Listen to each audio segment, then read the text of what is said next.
I just get kind of excited because still running backs. So this COVID strategy is similar to another strategy that Jason's into.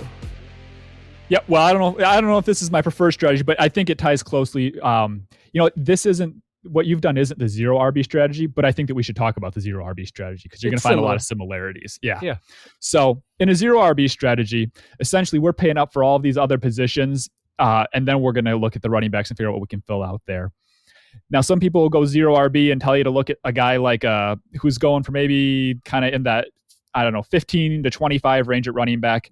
I'm not going to tell you to do that. Those guys, generally speaking, tend to really disappoint and underperform when it comes to the end of the season rankings. So in this strategy, guys like Le'Veon Bell, David Johnson, Mark Ingram, they're not going to be on my team for this strategy. What I'm going to do is I'm going to pay up. So I'm going to go get my quarterback. You went Lamar Jackson. That's fine. Yeah. I could go Jackson as well. I like him. I have him as my QB1, but let's just call it, Patrick Mahomes just for the sake of being a little bit different. Either way, I'm going to get that QB1 on this team. All right. Then I'm going to turn around. Good QB. Yeah, I think he's going to be all right, All right, so people are listening and they're saying, well, all the other shows I listen to pretty much exclusively tell me that the depth at quarterback is so great that it's not worth it to grab these top quarterbacks, but the fantasy auction nuts have told us twice in a row that they're taking top guys. So what's the deal? Yep. So here's the deal. The strategies we're talking about right now leave you with the money that you need to win at other positions. What you're doing is you're finding ways to be good and get by and have solid production out of your running backs, but you're not going to have Christian McCaffrey. You're not going to have even a Kenyon Drake or an Alvin Kamara. So you have to win at other positions. So we said, okay, we'll spot you some points at running back, but now I'm going to beat you at quarterback. And then I'm going to beat you at tight end. And then I'm going to beat you at wide receiver as well. So that's why in these strategies, you really have to pay up for these other positions because you've already given a little bit of ground when it comes to the running backs. And let's say that you've gone into a draft with a strategy, with a budget plan that we're going to talk about later. That's stars and duds, or stars and scrubs. Stars and scrubs. There you go. And you just miss out. It's too much, and there's a run on those guys, and you just totally miss. Are you going to tilt, or are you going to have something to pivot to, like the zero RB strategy that we're talking about, or the COVID strategy that we're talking about? So to still win, because you never know what your opponents are going to do until it happens.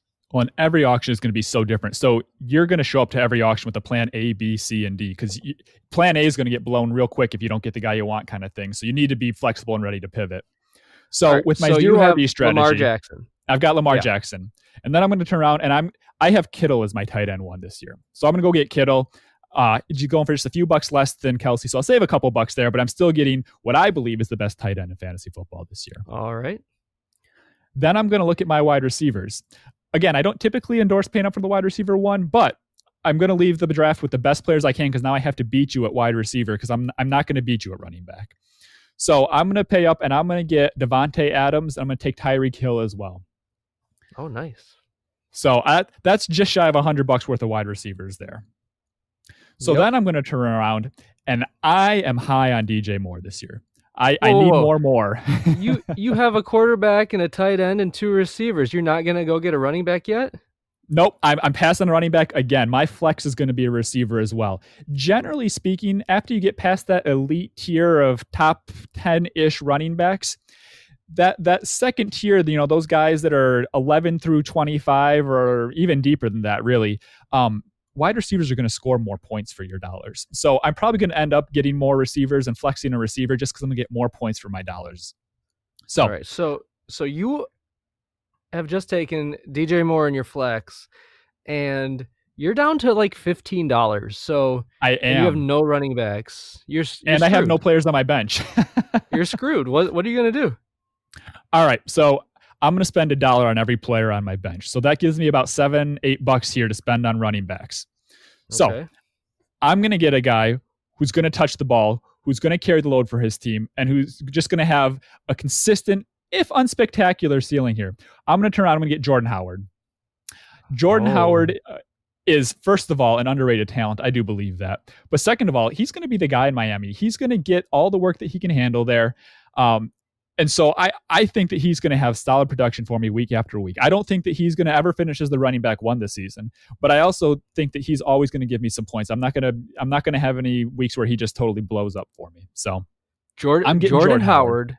People forget he is such a good runner, and he is so young. What is he, like 24, 25?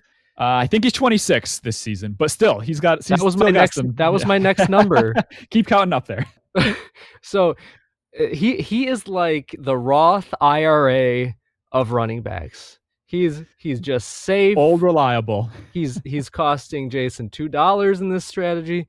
He already his team is loaded. Otherwise, he's playing a nice safe. Mm-hmm. He needs to go safe. He can't take the risk on somebody that's maybe not going to play. Right. You can't go Darius Geis here.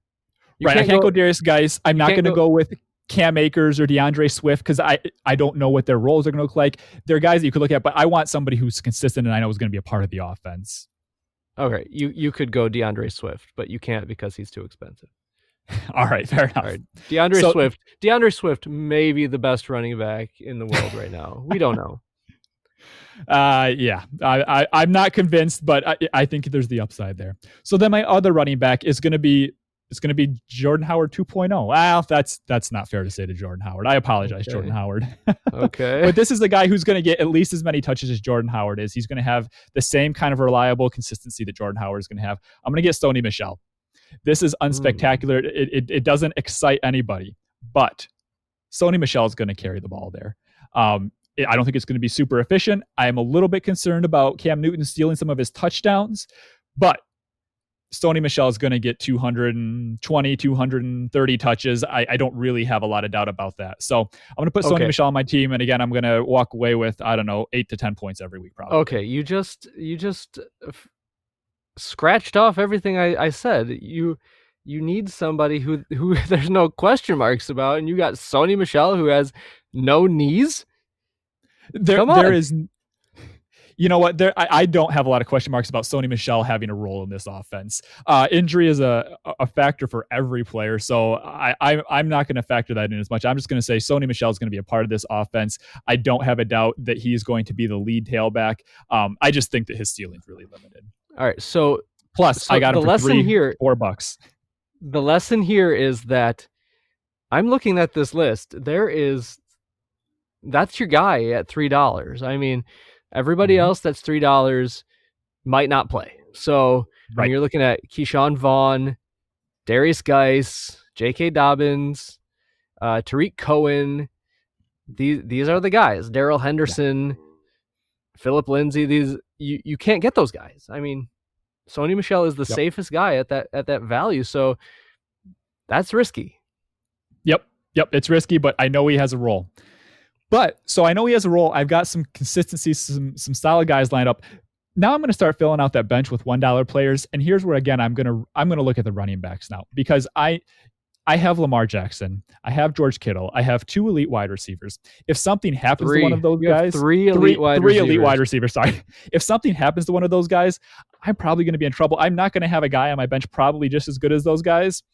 But I'm going to have running backs who I think have a lot of upside, and if they boom, are ready to overtake a Sony Michel in my lineup kind of thing. So in that dollar range, I'm going to start looking at guys like maybe Zach Moss has a bigger red zone share than we think potentially going into the season. I could see him taking some of those red zone touches from Devin Singletary, so there's an option there. I also like, if they're going for cheap, I could get a Justin Jackson, who, again, I think is going to sit behind Austin Eckler, but there's a lot of upside there if something doesn't work out for Eckler or he has a more passing-defined role than we expect. So I'm going to look at guys like that and start targeting them. I'm going to add a couple wide receivers to my bench as well, who I think are high upside guys and take some shots there. I'm not a big proponent of saving a lot of money for my bench because I think that there are enough guys that surprise every year that I'm just going to start taking my dart throws on $1 players that I think could hit. Yeah, there's guys that you don't even think about that are going to be on the waiver wire. And you're going to need a bench spot anyway for him. You're going to need to drop someone. So it's okay to have a dart thrower or two on your team. All right, Brad, what's the next strategy?